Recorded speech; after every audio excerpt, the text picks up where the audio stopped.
Good evening and welcome to another episode of Tacklebox Talks, where we explore the deeper and more meaningful things that affect our very favourite activity, that is recreational fishing. Tonight we're going to look at the values and what makes us such a diverse community. But before we get into that, I'd like to thank our sponsor, FRDC, and all our member organisations that are a part of the Australian Recreation Foundation. This is part of Tacklebox Talks, part of a staff, that's who we are, a part of a premier citizen science program. And this Tacklebox Talks, how we engage you, the fishers of Australia, about the different things that citizen science also helping on. So let's get to it and we'll meet our presenter.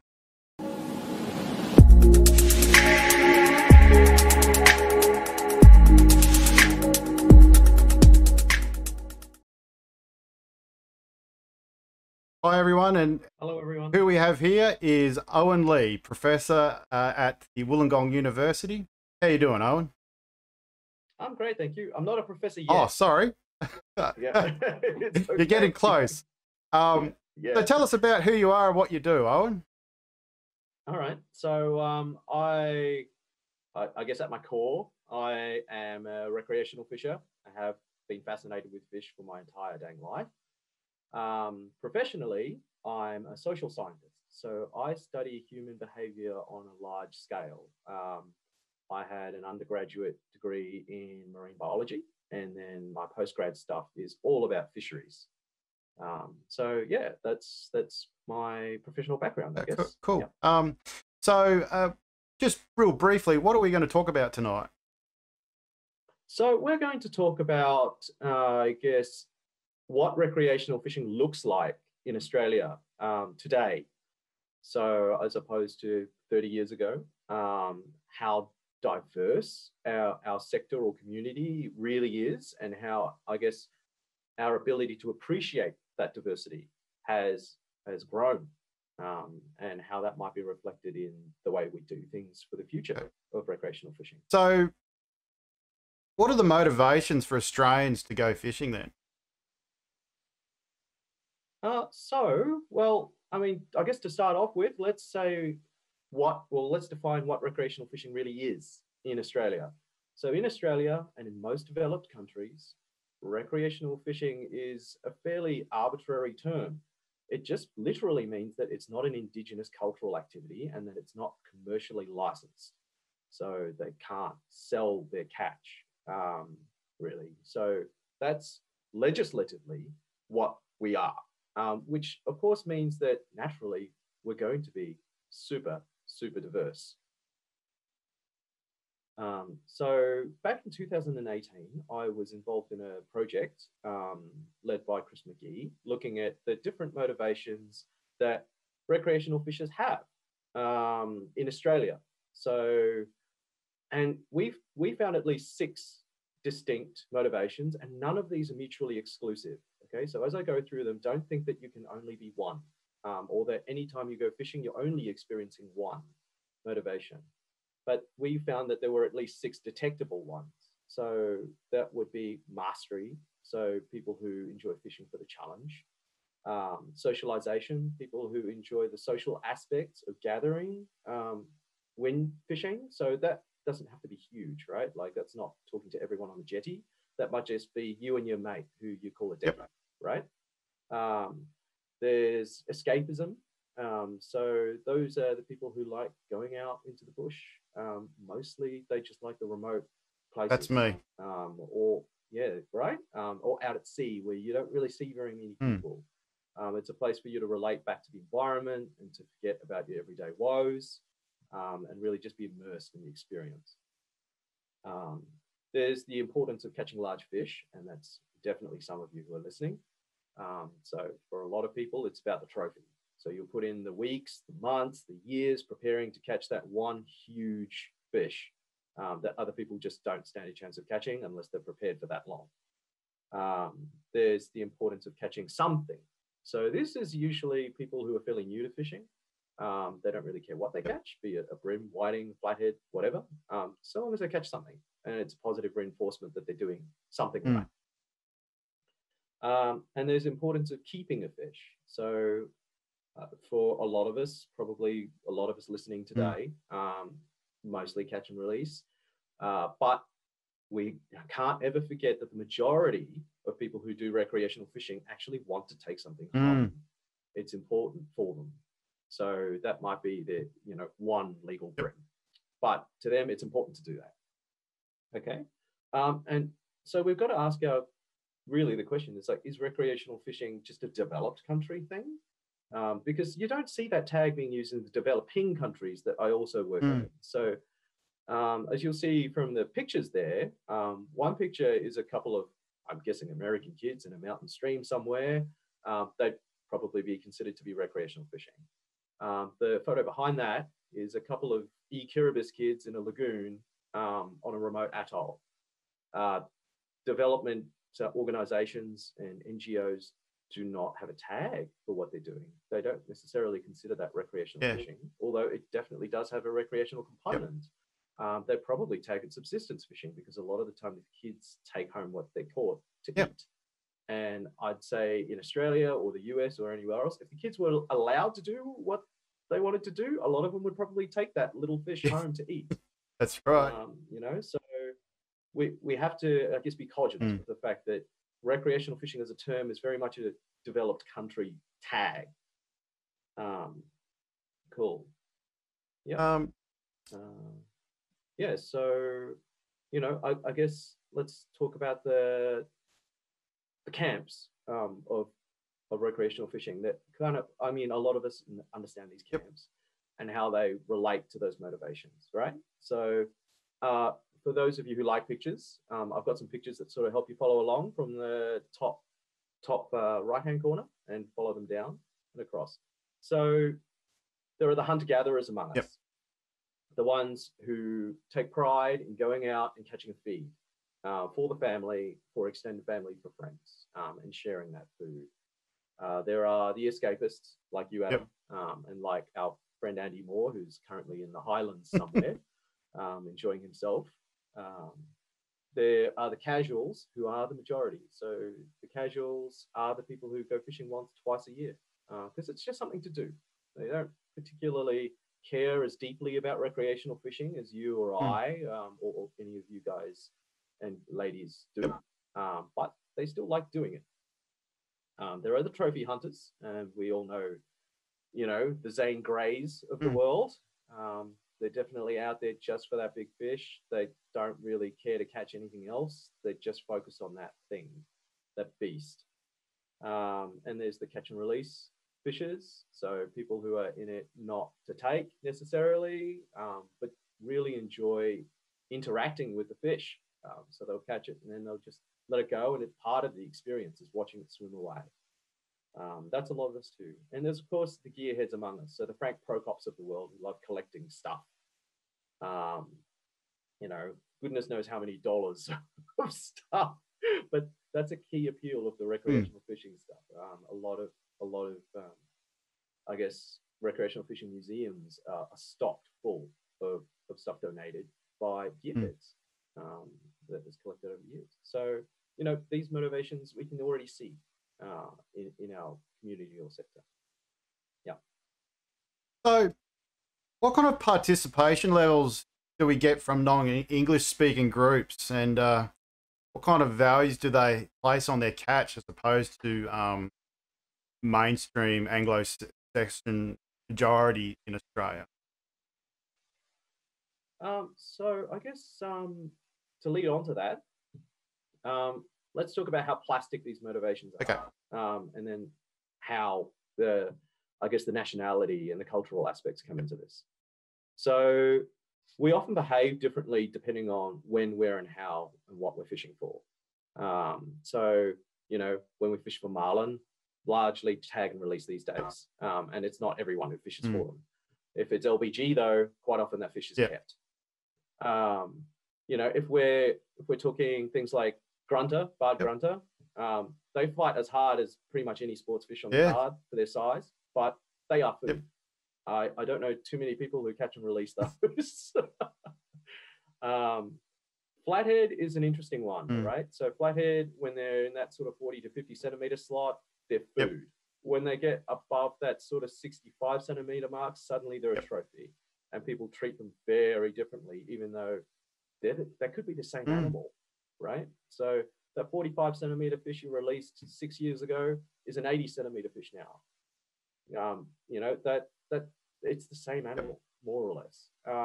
Trout are a really interesting one, because a trout caught on power bait in the lake is usually kept to eat. That same trout, if it had escaped that power bait and you caught it later on a dry fly up in the high altitude stream, much higher chance of you releasing it, even if it was the same beast. You know, and whiting are a really interesting one now. They were food, and largely still are. But now we're getting that sport fishing on board, right? So that's changing. Suddenly we're like catching and releasing whiting, which 10 years ago people would call you nuts. So now let's talk about culture, non-English speakers. So I had the pleasure of leading a project that studied Mandarin-speaking recreational fishers in New South Wales. Why Mandarin speakers? Well, they are actually the largest non-English speaking demographic in New South Wales and in Australia, according to the Australian Bureau of Statistics. So aside from people who were born in Britain and the Isle of Man and New Zealand, they are actually the largest migrant intake into Australia and have been for the last couple of years. I mean, it's acknowledged that they're still a minority, so they're still around that 2.5% mark, but the trend seems to be that they're a growing proportion and certainly need to be acknowledged as such. And they're also quite often, well, I mean, Asian fishers, right, which Mandarin speakers are statistically a larger component of, just given the fact there are more of them, are quite often targeted and maligned. So, you know, we've all seen all the less than politically sensitive statements everywhere about Asian fishers. And so I wanted to look at whether that's a perception or reality. And yeah, unfortunately, there's a safety aspect too. So people from an Asian background, unfortunately, in New South Wales, tend to be overrepresented in rock fishing fatalities by quite a large margin. So now let's talk about, let's keep going on to why it's important to sort of engage with that problem. So current government methods were a little bit insufficient to sort of really understand the scale of the, you know, the Mandarin speaking wreck fishers, and also, you know, what they take, what they don't take. There's just no data. In Australia, we largely tag Mandarins, well, basically anyone who doesn't speak English as a primary language as being cowed. So culturally and linguistically diverse. According to the Australian Bureau of Statistics in 2016, Australians come from 288 countries. Wow. That's a hell of a lot of people. That's a really diverse community. That's huge. Absolutely. Yeah. And look, to be politically polite, I guess, and tactful, I would say that current efforts to engage, and by engage, I mean to have that two-way conversation. So not just outreach to, but engagement. Current government efforts to engage with language minorities in recreational fishing are pretty limited, right? And I agree. And actually, we're trying to be polite. I get so frustrated when I see it happening on a regular basis in New South Wales and Victoria and some of the larger populated states, where there's a failure, and we have an obligation to those people because they are Australian. Yeah, absolutely. You know, and I think that will change with time, but I guess there's always the whole question of funding, you know, who gets what proportion, etc., whether you have the kind of people on board. You know, last time I visited the DPI in New South Wales, there weren't a lot of native Chinese speakers there, by the look of it. you know, and that's not to say you have to employ them, but, you know, I guess over time you have to build that relationship with the community, and work with them. So let's talk about why it's actually important to engage with that problem. So you mentioned the different motivations. So let's unpack that. Right. So it's not just Australia, by the way. So it's in the US, they've seen this happen, and in New Zealand as well, right? So recreational fishers from Asian backgrounds do seem to have a different esteem for wild harvested seafood.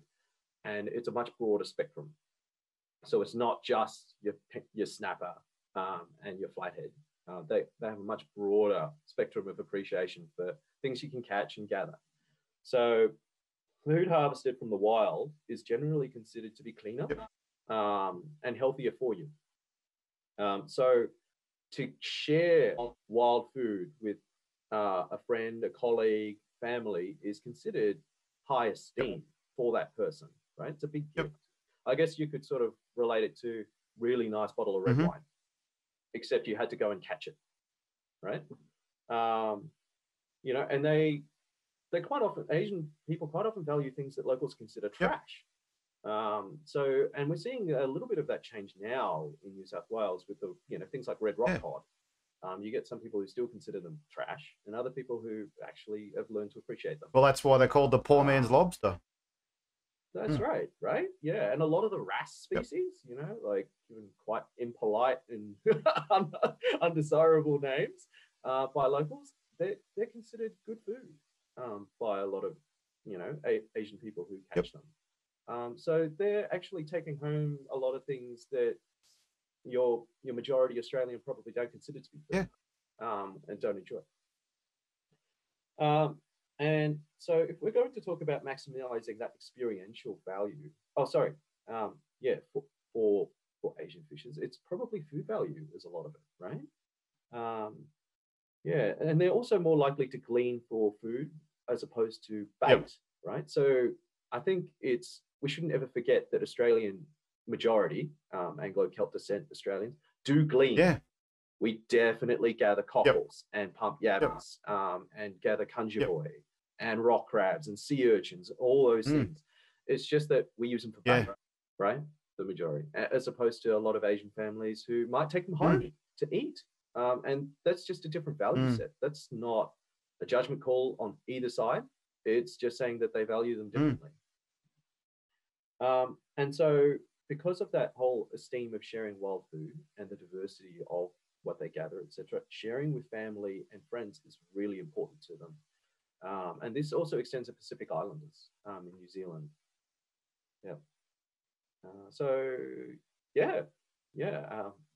Absolutely. They value things really differently. So can you explain to me the term non-Indigenous subsistence fisher and expand on their characteristics? Sure. So non-Indigenous subsistence fishers is a term I sort of semi-coined. So it's really interesting to me that according to Australian fisheries management, it's only really considered to be Indigenous people who can subsistence fish. Our legislation doesn't expand towards those people who are not Indigenous. And as someone from an Asian background and looking in from the outside, I came to notice that actually there's a whole bunch of people who aren't Indigenous but do subsistence fish to some degree. Now, subsistence fishing doesn't mean that you can only eat fish that you catch, right? And that's true in the developing countries too. Subsistence fishing just means that the fish that you catch makes a substantial part of your diet. That's all. So you'll see the pictures there on this slide. Some guys fishing for blackfish in New South Wales, and they're a classic example. So this was like a Depression era fishery that boomed because of the Depression era, where people needed to find a way to feed their families as cheaply and as efficiently as possible. And that tradition continues today. Those guys on the breakwall aren't in it for catch and release. They're in it to get a full bag of blackfish. because it's important to them. You know, as it might be as a fond nostalgic memory of how their parents taught them how to fish, and how their parents shared what they caught with their family, or it might just be that they enjoy eating blackfish. But the fact is, that is a subsistence fishery to a large degree. And usually those guys are from Anglo-Celt descent, right? The gear they're using is 100-year-old river trotting gear from the UK. That's right. It's not foreign. Like, I mean, not foreign. Obviously, it's foreign to Australia because it's not indigenous gear, but it's not an Asian tradition. It's a very European tradition, and stemmed from, you know, the Europeans living in Australia during the Depression era, experiencing a challenge and solving it the way that they felt needed to be solved. And we see, you know, grey nomads, especially up north, probably your end of the coast too, actually. Adam. Oh, there's plenty of them. You know, every year. They're traveling caravans with vessels, and they, you know, subsistence fish to a degree. You know, they supplement their pensioners' income by catching fish from the local area to feed themselves and their crew. You know, like as a group. We've all seen totally agree with that. I live in a small town, 500 people, with quite a few caravan parks here, and I'd say a good percentage of the people that stay at these caravan parks are grey nomads, and they often are travelling in groups, and there's 2 local boat ramps. So often I see them with their tinny, or Ludrick's a perfect example. I've seen a whole bunch of them there only the other day. With one guy I spoke to, Rod, that had been in 3 generations of people fishing for Ludrick. So absolutely spot on. Like it's definitely happening, and I know that it, you know, the various DPIs through all the states know it's a reality, but they just don't know how to deal with that problem yet. I mean, I guess if we're going to talk about management, actually, they're probably the groups where the bag limits are actually relevant, because quite often they're very competent fishers. Their aim is to take as many fish as they can legally to feed themselves and their friends and family. And so, you know, the bag limits are relevant in their case. I'll just having a bit of technical issue here at the moment. So let's change tacks a little bit. Do you believe that the rec fishing media and industry are true representatives of the Australian fishing community? No, I don't. But it's not an indictment on them necessarily. It's just that we need to appreciate what I guess the extension is from the recreational fishing media and the industry, and what the purpose of it is. So recreational fishing media is about marketing. They only exist because we live in a capitalist society. They only exist because they can generate income. And so marketing is about creating an aspiration, a desire. So, you know, you'll see on the left-hand side of that slide, you know, you've got the guys in slick printed outfits on a wrapped boat, all the mod cons and probably $1,000 or $2,000 outfits for catching Australian bass or bream. You know, you've got the $1 million game fish boats, and on the bottom picture is actually one I took from Shimano in Japan. And just to show you that it's not just an Australian thing, and it's not just a European thing. In Japan, rock fishing is really big, and that guy there is kitted out with, geez, looks like 10, 20 grand of gear, and he's land-based. You know, so we're looking at, you know, them showcasing a lifestyle and a product. Really, that's what it is. It's selling a product and a lifestyle. So it can't reflect reality. So on the right-hand side, you have more of, I feel, what people experience genuinely when they see a recreational fisher.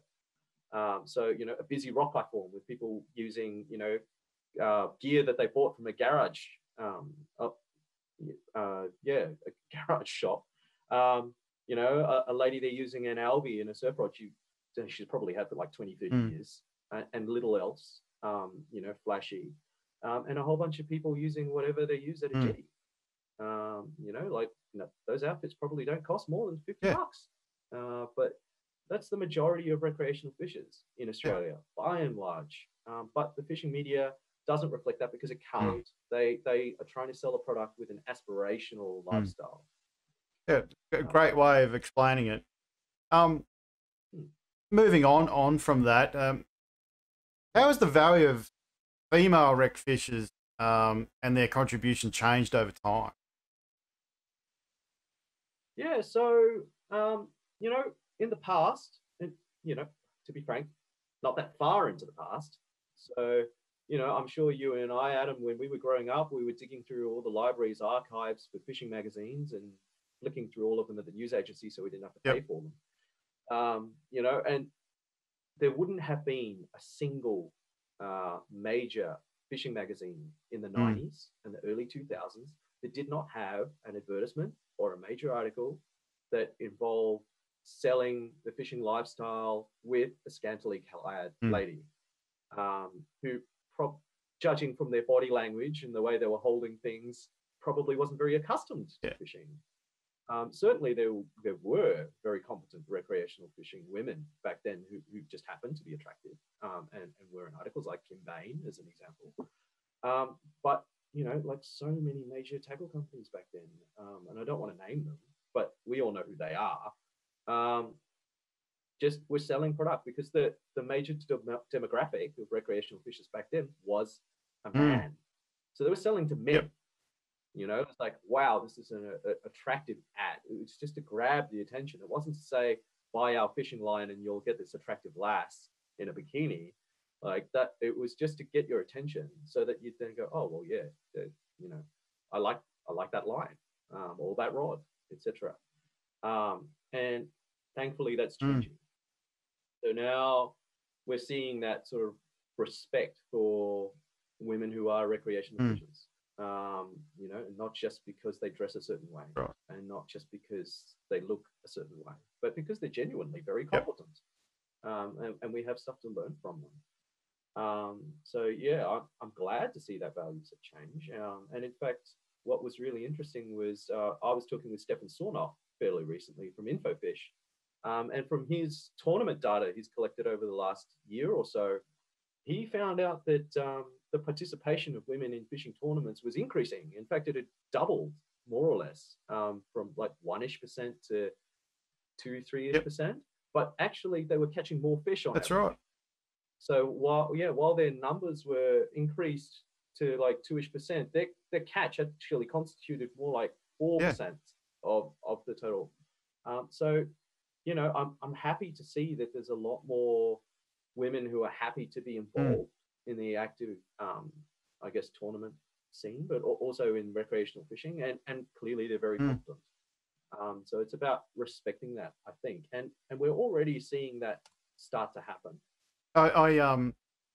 That was also during COVID too, the bulk part of COVID, where and I don't think people realise just how much extra effort women in fishing in the tournament circuit, how many more started participating, and just how efficient they became at fishing. And if you applied that growth to men, it would break the industry. So they are really pushing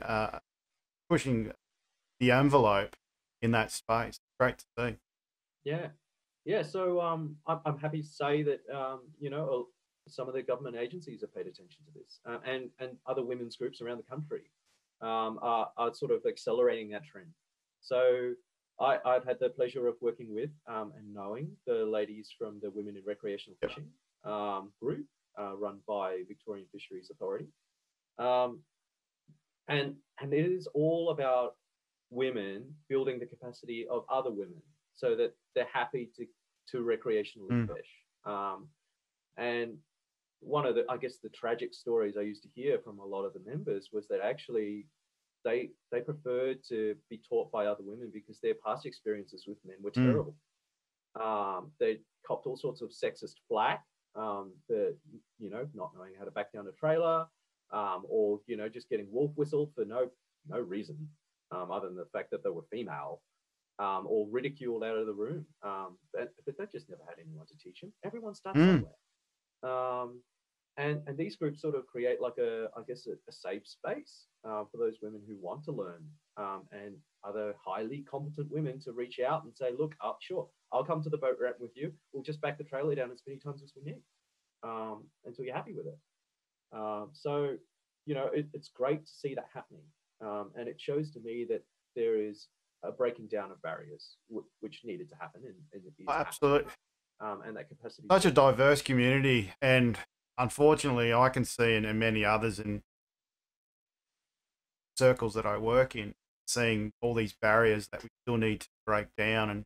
But we've got to start somewhere. And I'm really glad to see that happening here. Absolutely. So we might move on.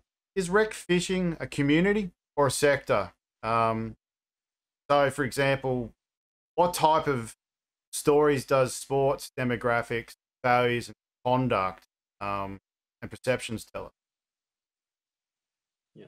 So I would say philosophically, I consider recreational fishing to be more of a sector these days. Decades ago, when the only place for you to learn how to recreationally fish was through your local fishing club, I think back then there was a greater sense of community. And let me qualify that a little bit. Community to me means that an individual is committed on a personal level to other members in that community. So that means going out of your way to do something that you probably don't want to do or wouldn't do on your own, but as a gesture to that other person, to that community. So that might be, you know, I don't know, minding the fundraising sausage sizzle for the local club. That to me is a sense of community. That's less and less common these days. And that's partly because of the digital revolution. But that doesn't mean people don't sort of gather in a way anymore. It's just less geographically restricted. And so with the digital revolution now, you're seeing a lot of informal communities forming in social media where it's based on interest. Yeah. So your swordfish deep dropping guys tend to gather in a little group. Your saltwater fly fishing guys gather in a group. The yak hunters are another one. So, exactly, right? Yeah, yak hunters. You know, LBG guys.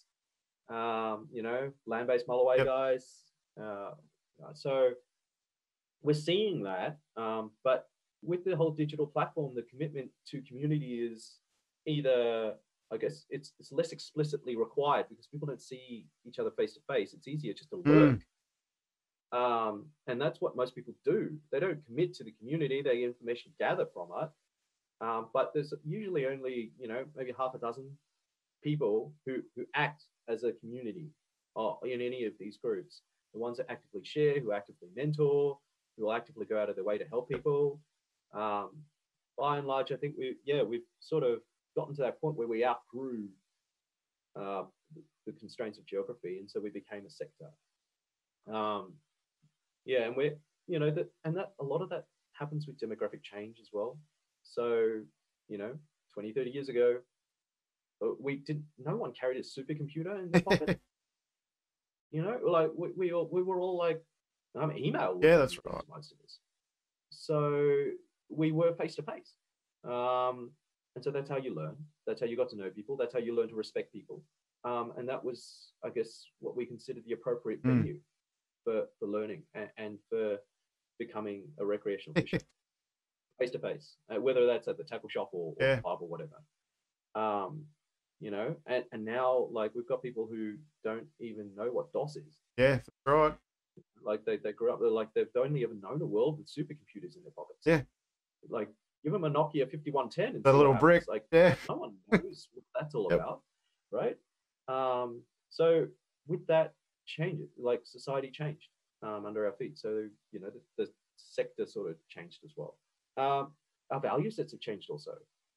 So 20, 30 years ago, it was still very much about, you know, how much you caught and weighed in at a comp. You know, that was your measure of Yep. success as a rec fisher, whether you could bring in a sugar bag of bream, you know, whenever you needed to. These days, that's not an appropriate measure for success anymore. Like, you know, you and I saw the whole rise of bream from, you know, bread and butter meat fish, or, you know, trash fish, to now like this lauded godly thing, which if you get seen by some of the crowd, you know, keeping a 45 centimeter bream, like you probably get lynched these days. Back then they would have been like, that's awesome. What'd you catch it on? Can I come over for tea? You know, you know, and the way we conduct ourselves is very different too. Like I said, less face to face now, a lot more digital. You know, there's a lot of lurking, there's a lot of learning through YouTube. There's a lot less willingness of new entrants to get involved in the community too, because that's such a departure from what the mainstream society is doing now. You know, like most of us don't know our neighbors. That's right. I'm guilty of that. Place that we've been in this place for over 5 years. My neighbours have changed multiple times now, and COVID-19 hasn't helped there, but I don't know who they are. Yeah, and that's common, I think. Like, I remember as a kid growing up, it was everyone in the drive knew each other, and we shared stuff. You know, but now that doesn't happen anymore. It's kind of weird to some people if you like wave and say hi and introduce yourself to your neighbor across the road. They get freaked out. You know, so yeah, and I guess our perception of what recreational fishing is too has changed, and not just among recreational fishers, but as an Australian public. So 30, 40 years ago, everyone saw a dude at the beach with a rod, knew what they were doing. They were catching sugar bags of bream. Now, people largely are divorced from their food systems, their natural systems. A lot of people, I mean, the FIDC did a really interesting market survey not long ago, and most people who eat seafood refuse to touch it. Right. Like, it's gotten to that degree. It's not, oh, I don't know how to turn this whole snapper into food, which that's definitely the majority of people. But it's now, I want to eat it, but I don't want to touch it, and I don't want it to have eyes. So like you're getting to that point where people are like, this is a disembodied piece of fish protein. I don't want to know what it was. So when the majority of people see, well, not necessarily the majority, but when people who feel like that see a recreational fisher wrestling a hook out of a shark on the beach as it's thrashing, it's really confronting to them. Right. Whereas 30 years ago, 30 years ago, they would have been like, oh, look, let's all get pictures of the shark, you know, and now people will be like, oh my God, put the shark back, you know. So yeah, absolutely. It's a different world, and we do need to evolve with it. That's right. Moving on. So how's the ever-changing of technology and world events such as COVID-19, climate change impacted rec fishing? Yeah, so, I mean, as we've all seen in 2020, the world is changing at a super, super fast pace. So, you know, there was the digital revolution I just touched on before. That's now rendered landline a relic technology. No one answers their landline, even though they need to have one to have a mobile phone contract or internet connection. So that's no longer a representative way to reach anyone. Except for a very specific demographic. And that's usually the sort of senior to elder people.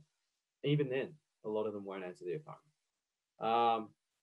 Climate change, we've seen just in the last, I don't know, several years, kingfish and snapper have rocked up in Tasmania and consistently do those emerging species. King George whiting as well. And goodness knows what it's doing to all the species in their normal distributions, right? Like, they're definitely not unaffected. They're doing all sorts of strange things too, but our ability to keep pace with that natural system is insufficient now, because things are happening so fast. And we're trying, but honestly, you know, some of the fisheries that are important to recreational fishers aren't important enough to attract millions of dollars necessary to do a restock assessment of a highly mobile animal. And to put it fairly controversially out there, I guess, like as an example, Australian Mm. salmon. Hearing a lot of reports around that say, oh, they're not here anymore, etc., and then just as many reports that say, oh, they're everywhere. And drone footage of like massive rotating vortexes of Australian salmon. Whether or not that's more or less than it was in the past, I don't know for sure. But clearly something's happening that it's not necessarily, and I won't say it's not, but it's not necessarily just about fishing pressure. And then with COVID, like, funnily enough, we just had a case down the hill. So now we don't know what's going on anymore. Like people were in lockdown or not. And so in some places, we saw a huge increase in recreational fishing. So in Queensland, actually, it was a big bump in recreational fishing because it was the only outdoor activity that families could do together without violating COVID regulations. It was a COVID-19 ready activity, you could say. Absolutely, yeah, because you're basically self-isolated on a boat. Whereas I guess in Melbourne for like many months, people were in total lockdown, not allowed more than 5 kilometers away from home, not more than an hour at a time. Recreational fishing took a dive. So it's really hard to say, and all of that happened in just a few short months. And weirdly, the tackle shops all recorded record sales because everyone was at home thinking about fishing, not just doing it. So, and a lot of the money they probably would have spent on travel, they was burning a hole in their pocket. It's an ever-changing world that's just going to accelerate, and I think we need to get better at gathering information faster. So as we drawing to the end of the show, what could the future of rec fishing look like in Australia? That's an open-ended question. That's So I think we're going to see more environmental stewardship and responsibility within the sector, or at least responsibility expected of the sector. So if we're expecting that people will recognize us as a sector, then we need to show people that we earn that, right? Recognition. We deserve that recognition. And with groups like Ozfish Unlimited, I think we're going to see a lot more positive stuff coming from the recreational fishing sector. So active involvement in improving habitat that other people have no interest in, like mosquito and sandfly-ridden salt marshes and swamps. Your average person does not want to get in there to pull out shopping trolleys. But rec fishers have a sort of vested interest in that because it's important habitat. The animal welfare thing is going to only increase. As our mutual friend, Dr. Ben Diggles, would say, if we try to cover our ears and ignore that argument that's coming, we're kidding ourselves. But animal welfare is a real concern, and we know it just as much as the outsiders do. There's a reason why our catch and release protocols are what they are. It's not just rip the hook out however you can and toss it back. We have guidelines, and a lot of people follow those guidelines. And quite often you'll see people sort of like raise awareness of those guidelines when they see people doing the wrong thing. So we're going to see more of that, hopefully. And I also hope it doesn't sort of go all the way down the other route, right? So where animal welfare basically renders recreational fishing unethical, like even as an activity, because you're even if the animal doesn't feel pain, you're still causing it an impost that it otherwise wouldn't have experienced. So I hope it doesn't go to that point. I think the use or the introduction or scaling up of citizen science and rec fishing is going to really contribute to keep that balance there. I can see very soon as different organisations represent rec Australia will come on board, and we'll see that citizen science just explode in Australia. And I know we're hoping using citizen science and stewardship and all these initiatives kind of push to see 100,000 jobs in the rec fishing sector of all kinds of different jobs, science, charters, guides, Mm. tackle stores, managers, Yep. stuff like that. And hopefully that's the kind of change that we see in the future, like by 2030. But for that to happen, Yeah. we really need to start shifting how we do things, modernize, bring the next generation leadership in, and Yeah. start to really scale up what we are doing in a lot of pilot programs. Yeah, and I think if the broader Australian society sees that recreational fishers are contributing information that leads to our better understanding of the marine environment, and are actively improving that marine environment, that will earn us a lot of social capital. And I think that's really important. I mean, if we're really frank about it, basically all of our knowledge of biological stocks of fish, not just in Australia, but around the world, are based on commercial landings. So and they have legitimacy doing it. They have had a history of doing it. And there's nothing to say that we can't as a recreational sector, not necessarily to the same degree, because the quality of our data will not be the same because there's so many of us. But we can also collect different data. Right. So, you know, all the game fish tagging stuff is essentially rec. Rec informed. There's nothing to say that we can't do that with other species. Right. You know, keep a track on migration with climate change. Keep a track on certain key habitats. You know, are the kelp forests doing okay? You know, with the proliferation of our good old friend the purple sea urchin. You know, like all these sorts of things that we can sort of do to show the people who are not necessarily fishers in Australia that recreational fishers can also contribute. And I think that level of accountability and transparency is more and more demanded today than it was in the past because it's available, it's possible. So thanks very much for your time, Owen. But we'll head over to the wrap-up room.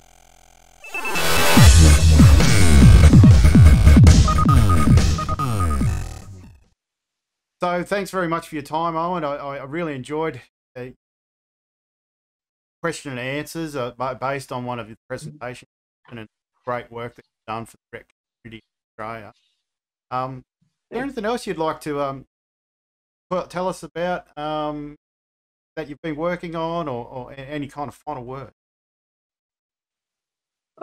So I'd just like to say I think you know, in terms of the future of recreational fishing and the way it's managed, I think we're heading in the right direction in Australia, which is a good thing. And it's based on that appreciation that a fishery is a human thing.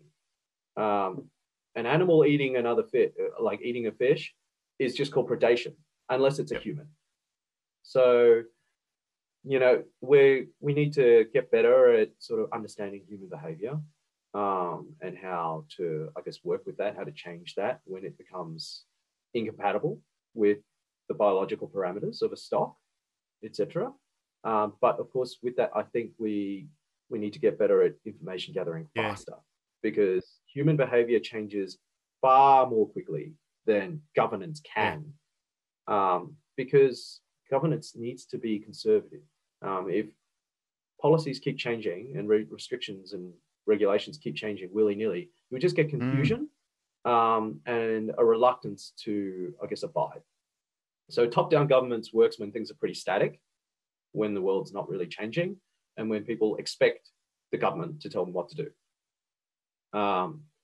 Now we're seeing things like, you know, the fashionable trends of fishing start to change people's behavior, and not necessarily always for the better. So, you know, with I guess with the availability of a lot of high resolution sonar technology, including side scan, we're seeing a lot more people, you know, fishing with soft plastics, etc., to things like pearl perch and finger mark in pretty deep water, with really high success. And they're having an impact on these stocks that the legislation just could not have known was possible before all this happened. So, you know, as an example, in Townsville, when I was up there, we saw the advent of side scan sonar become really prolific, and suddenly everyone was catching you know, 80 centimeter finger mark, hand over fist, on fairly light soft plastic gear, but in 60 feet of water. So it's about 20 meters. You know, and then the Northern Territory did that study into the barotrauma susceptibility of finger mark, and it turned out any fish over 10 meters of depth was kaput, even if you threw it back and looked after it as best you could. So that we had whole bunches of recreational fishers out there thinking they were doing the right thing. And look, I'm not going to cast aspersions, because as far as they knew, they were doing the right thing. By catching one or two, or keeping those two, and then just having a good day and letting the rest go. And just not even realizing that actually they had, in effect, taken 30 fish for the day. And they were all 40-year-old finger mark. You know, so that sort of thing happens far faster than legal regulation can happen. And I think a lot of that will boil down to the rec sector needing to take a bit more ownership over that. Absolutely. And sort of making sure that we don't sort of conflict with the biological stocks and damage the fish that we care so much about. I can see the rec community in Australia at a bit like a pressure cooker, and the valve on top, it's going to blow at a certain point where the community will then make the decision at a large scale to say, we are now going to start taking charge in a co-management or a self-management arrangement, because you're not acting fast enough. So we're going to monitor and manage it. And with the climate change impacting our fisheries, it's only going to get faster. So I think you're right. I think that's going to happen. Like, even if it's not necessarily like a super strong stance, like, you know, you guys can't do it, so we will. Like, you know, there's, I think Stefan was telling me in Rockhampton and Gladstone, they already have their local fishing regulations, which are actually more conservative than the Queensland fisheries. Their local community stepped in and made those changes willingly, and now they are reaping the benefit. So, well, it's like we're just we've run out of time, Owen. No. So I'd just like to thank everyone for viewing, and we won't be back next week, but the following week we will be on the 13th of January on Wednesday night at 7 p.m. Australian Eastern Daylight Savings Time. So thanks again, Owen, for tagging along, and thanks all your viewers for watching us, and we will have this up on the YouTube channel in the next few days as well, and we'll make sure that this video is shared to many groups on Facebook. Thanks, Stephen. Well, thank you, Adam. Thank you, everyone, for watching. Happy New Year. Yes, Happy New Year, because they're only a day away. Catch you later. See ya. See ya.